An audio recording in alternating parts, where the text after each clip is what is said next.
Halo teman-teman investor semuanya, semoga bahagia dan sehat selalu.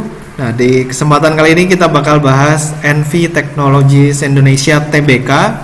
Kode sahamnya NV ya, ENVY. Seperti apa perusahaannya akan kita coba bahas setelah yang satu ini.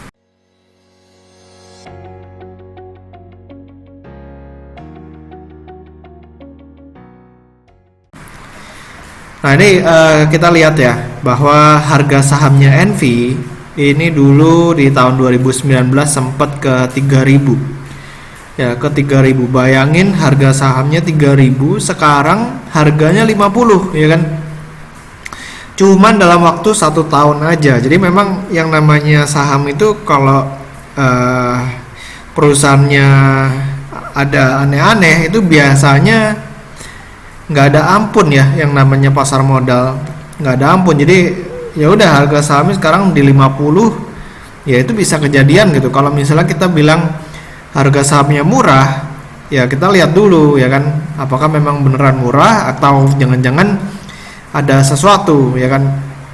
Ini kita lihat dulu ya komposisi pemegang saham dari si NV ini. Dimiliki oleh Pak Hisata Kazuhiro ini sebesar 4,28%. Lalu ada Citibank ini sekitar 3,01%. Lalu juga ada Weiser Global Capital Markets Ltd ini 3%. Jadi kalau misalnya di total paling besar itu ada di masyarakat ya, paling besar ada di masyarakat. Mungkin sekitar 50% lebih itu ada di masyarakat. Untuk dari melihat komposisi pemegang sahamnya aja per 1 Desember 2020 ini juga udah memberikan kita suatu concern ya. Wah, gimana nih, kemana pemegang saham utamanya ya kan. Lalu perseroan diminta penjelasan sama bursa ya.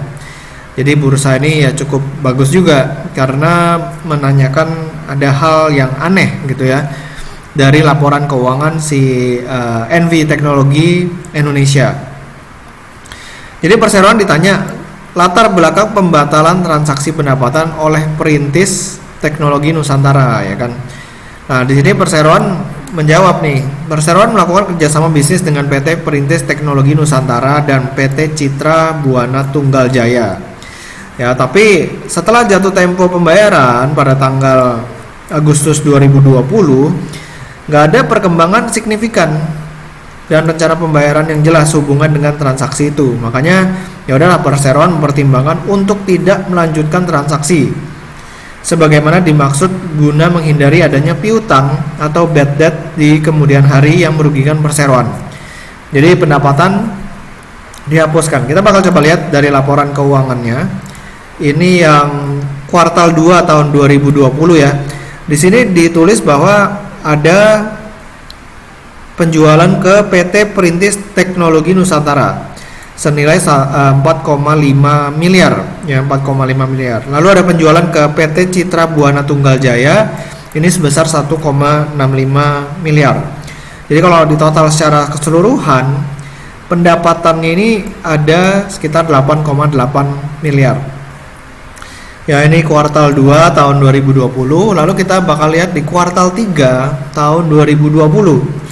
Di sini ditulis PT Perintis Teknologi Nusantara dan PT Citra Buana Tunggal Jaya membatalkan transaksi pendapatan. Ya, jadi yang membatalkan ini kalau misalnya kita lihat adalah Perintis Teknologi Nusantara dan PT Citra Buana Tunggal Jaya. Ya, jadi dua perusahaan ini membatalkan transaksi pendapatan.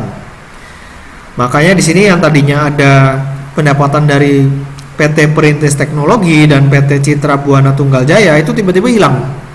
Ya, tiba-tiba hilang. Ya udah, jadi pendapatannya cuma 2,5 miliar. Ya, 2,5 miliar. Makanya di sini kalau misalnya kita perhatikan di income statement-nya itu pendapatannya udah tinggal 2,6 miliar. Sementara beban pokok penjualannya 5,1 miliar ya kan. Jadi makanya perusahaan yang tadinya bisa masih profit sekarang udah rugi ya kan, beban usahanya juga gede banget nih. Makanya bottom line kalau misalnya kita lihat perusahaan ini rugi 21,75 miliar ya, jadi luar biasa banget nih ruginya. Nah, lalu yang cukup menarik kita bakal coba bahas lagi ya. Nah, ini ditanyain juga gimana sih kok perseroan bisa ngomong itu dan dijadikan sebagai pendapatan gitu kan. Ya, jadi dijelasin sama perseroan, tapi yang menurut saya menarik adalah ini ya, tidak terdapat penalti bagi perseroan maupun dua perusahaan ini karena melakukan pembatalan kesepakatan tersebut. Nah, ya di situ aja juga udah aneh gitu loh, karena ini sebenarnya kan transaksi kalau dibatalkan jadinya merugikan gitu. Nah, lalu di sini ada lagi terdapat penurunan penerimaan kas dari pelanggan ya kan, 35 miliar tiba-tiba jadi 19 miliar. Nah, di sini perseroan ngomong adanya kekurang telitian untuk melihat kertas kerja yang ada. Nah, jadi di sini aja juga makin mengkhawatirkan ya. Dibilang udah terima kas 35 miliar, tapi ternyata penerimaan kasnya jadi 19 miliar. Itu dibilang karena kertas kerjanya kurang teliti gitu dilihatnya. Padahal 16 miliar kalau buat perusahaan sekelas Envy ini kelihatannya besar gitu ya, karena padahal pendapatannya aja cuma 2 miliar gitu. Ini tiba-tiba hilang 16 miliar kemana ya kan? Memang perlu kita cek nih. Nah, lalu ada lagi yang cukup menarik adalah PT Perintis Capital Nusantara ini melepas kepemilikan sahamnya atas perseroan. Ya, jadi perseroan ini dijual semuanya sahamnya sama si PT Perintis Capital Nusantara. Dan boleh dikatakan di sini perseroan tidak mengetahui latar belakang PT Perintis Capital Nusantara ini melakukan penjualan saham perseroan. Ya, jadi bilangnya nggak tahu nih kenapa jualan gitu. Nah, kalau misalnya kita perhatikan PT Perintis Capital Nusantara ini namanya itu mirip-mirip dengan pembelinya ini ya, PT Perintis Teknologi Nusantara, cuman beda tengahnya doang ya kan, jadi kelihatannya masih berhubungan lah ya antara yang saham yang dijual tadi sama pendapatannya ini. Cuman ini kan baru analisa aja ya, belum fakta, belum gimana.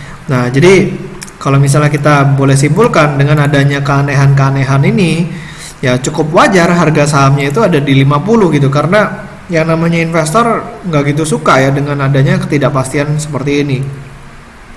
Dan kalau misalnya kita perhatikan harga saham Envy di harga 50 itu market capnya masih 90 miliar ya, 90 miliar, sementara pendapatannya tadi kita lihat sendiri cuman sekitar 2,2 miliar ya kan, 2,2 miliar. Jadi market cap dibagi pendapatan itu udah sekitar 45 kali. Itu udah mahalnya bukan main. Ya, jadi nggak tahu nih kira-kira Envy ini bakal naik ke atas 50 lagi, ya tergantung perusahaan ini bisa benar-benar memperbaiki kinerjanya atau enggak ya kan.